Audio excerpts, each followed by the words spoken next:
Please subscribe Yuptoons TV. Thank you.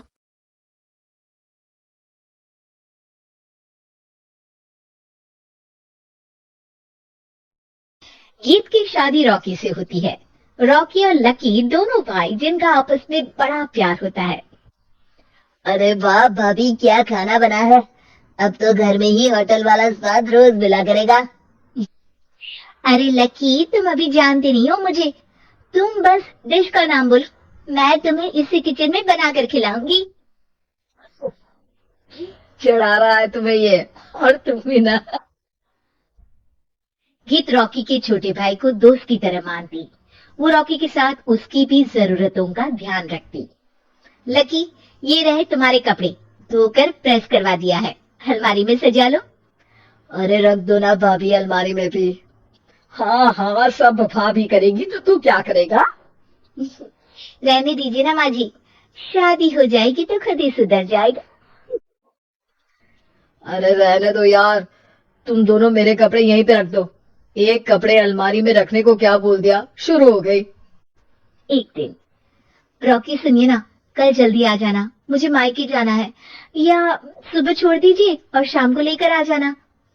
अरे नहीं नहीं, कल तो बिल्कुल पॉसिबल नहीं है, कल मीटिंग है। तुम लकी के साथ चली जाओ ना, और उसे कह देना कि शाम को लेकर भी आ जाएगा।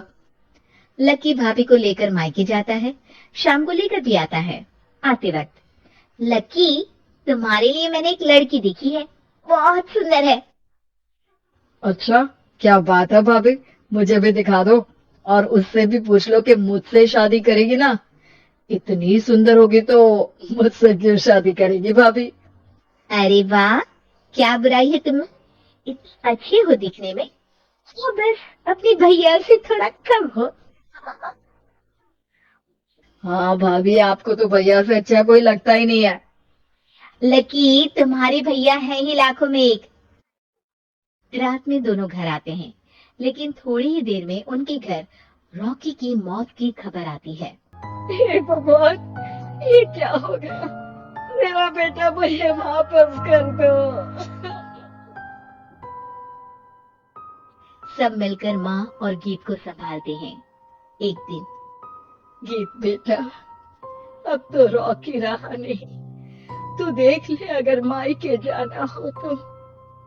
गीत कुछ नहीं बोलती और कमरे में चली जाती है। एक दिन बुआ सास उन लोगों के घर आती है।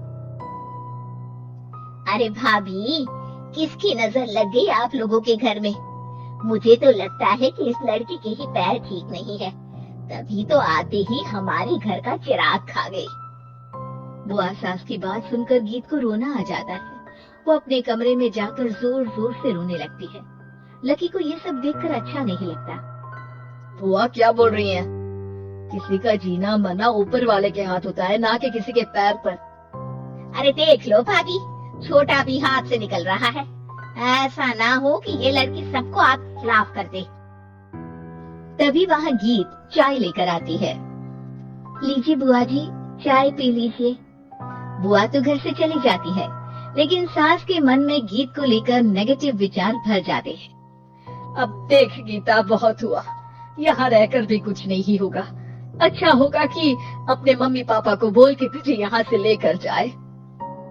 और गीत अपने मायके चली जाती है, जहाँ आस पड़ोस के लोग कहते हैं, अरे रे, बेचारी की शादी के 2 साल ही हुए थे, लेकिन पति नहीं रहा, सास ने भी घर से निकाल दिया।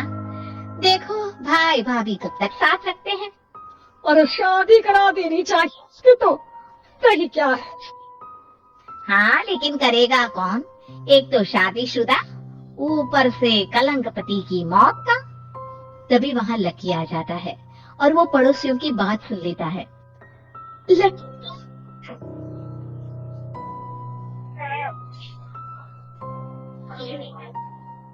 भाभी, ये जमाना आपको जीने नहीं देगा, लेकिन आप चिंता मत करना, मैं आपको आपके हिस्से की सारी खुशियां दूंगा। लीजिए, माँ ने आपका ये बैग भेजा है, इसमें आपके जरूरी सामान है जो वहीं रह गए थे। लकी देखता है कि गीत को ससुराल से लेकर मायके तक हर जगह सिर्फ ताने ही सुनने पड़ते हैं। वो सीधे अपनी माँ के पास जाता है। माँ एक बात सुनो, ये कहाँ का न्याय है?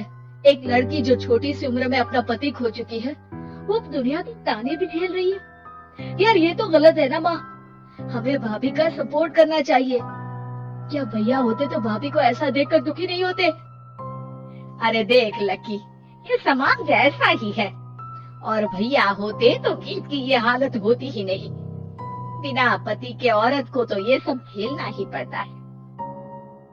लेकिन कोई तो जरिया होगा ना माँ। भाभी भी हमारे परिवार का हिस्सा है, हम कुछ तो कर सकते हैं ना उनके लिए। हिस्सा है नहीं, हिस्सा थी, और अब तू ज्यादा ना भाभी भाभी करना बंद कर दे, समझा? कुछ दिन ऐसे ही बीतते हैं, और एक दिन लकी देखता है कि गीत उसके ही कॉलेज में पढ़ने आई है। अरे भाभी, आप यहाँ कॉलेज में कैसे? लकी, मैंने पढ़ने का निर्णय लिया है। शादी के कारण मेरी पढ़ाई को बीच में ही रोक दिया गया था, पर अब जब कुछ नहीं बचा तो मैंने सोचा पढ़ाई में ही मन लगाऊं। अरे आपने बिल्कुल सही सोचा भाभी। किसी भी तरह की कोई भी जरूरत हो तो प्लीज बिना किसी हिचक के बताना, मैं हूँ आपकी मदद के लिए। लेकिन कहते हैं ना, गीत की जिंदगी में सब कुछ बहुत दिनों के लिए ठीक नहीं रहा, और एक दिन क्लास में, अरे ये विधवा है, इसकी तो शादी हो चुकी है। क्या बात कर रहे हो? हमारे साथ तो बैठकर ऐसे पढ़ाई करती है जैसे बच्ची हो।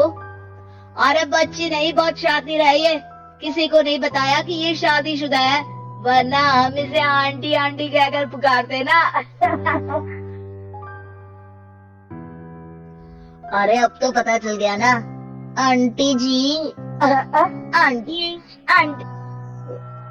फिर क्या, सभी गीत को आंटी बोलकर चिढ़ाने लगते हैं। गीत को रोना आ जाता है और वो क्लास के बाहर जाकर रोने लगती है। सामने से लकी आ जाता है। अरे क्या हुआ भाभी, आप रो क्यों रही हैं? तभी पीछे से एक लड़की आ जाती है। हे हैंडसम, इस औरत से ना दूर रहना, इस प्यार में मत पड़ जाना, क्योंकि ये शादीशुदा है। हमारे साथ झूठ बोलकर हम जैसी ही रह रही थी। हाँ तो क्या गलत है? सही उम्र में तुम्हारे माता पिता तुम्हारी पढ़ाई छुड़वा देते तो आज तुम भी शादीशुदा ही होती ना। और इनका पति नहीं रहा, उसमें इनका क्या कसूर? अरे कोई अपने जीवन को नई शुरुआत दे रहा है तो तुम लोगों को क्यों मिर्ची लग रही है? अरे तुझे बड़ी दया आ रही है, कर लेना तू शादी। लकी तब तो कुछ नहीं बोलता, लेकिन ये बात उसके मन में घर कर जाती है। और फिर एक दिन, माँ, मैं गीत से शादी करना चाहता हूँ।